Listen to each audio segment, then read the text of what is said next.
Words of Sri Aurobindo.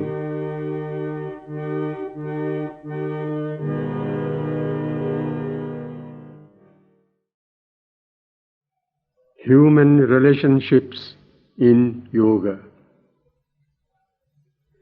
It is a mistake to think that the vital alone has warmth and the psychic is something frigid without any flame in it.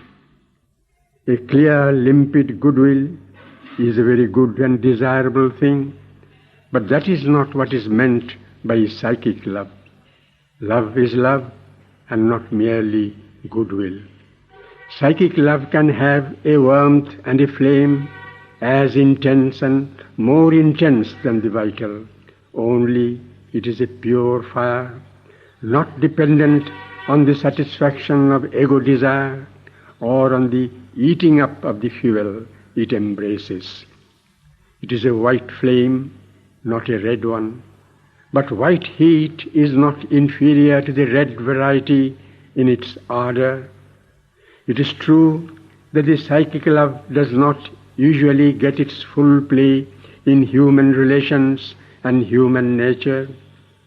It finds the fullness of its fire and ecstasy more easily when it is lifted towards the divine.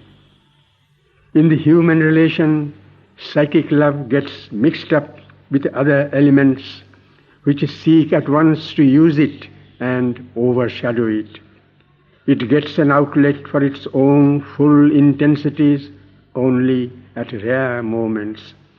Otherwise, it comes in only as an element, but even so, it contributes all the higher things in a love fundamentally vital.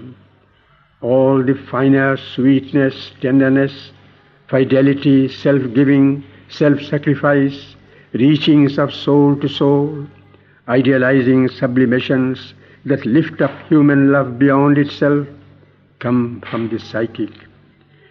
If it could dominate and govern and transmute the other elements, mental, vital, physical, of human love, then love could be on the earth some reflection or preparation of the real thing, an integral union of the soul and its instruments in a dual life. But even some imperfect appearance of that is rare. Our view is that the normal thing is in yoga for the entire flame of the nature to turn towards the divine, and the rest must wait for the true basis. To build higher things on the sand and mire of the ordinary consciousness is not safe. That does not necessarily exclude friendships or comradeships, but these must be subordinate altogether to the central fire. If anyone makes meanwhile the relation with the divine his own absorbing aim, that is quite natural and gives the full force to the sadhana. Psychic love finds itself wholly when it is the radiation of the diviner consciousness for which we are seeking. Till then, it is difficult for it to put out its undimmed integral self and figure. Mind, vital, physical, are properly instruments for the soul and spirit. When they work for themselves, then they produce ignorant and imperfect things. If they can be made into conscious instruments of the psychic and the spirit, then they get their own diviner fulfillment. That is the idea contained in what we call transformation in this yoga. Friendship or affection is not excluded from the yoga. Friendship with the divine is a recognized relation in the sadhana. Friendships between the sadhaks exist and are encouraged by the mother. Only we seek to found them on a surer basis than that on which the bulk of human friendships are insecurely founded.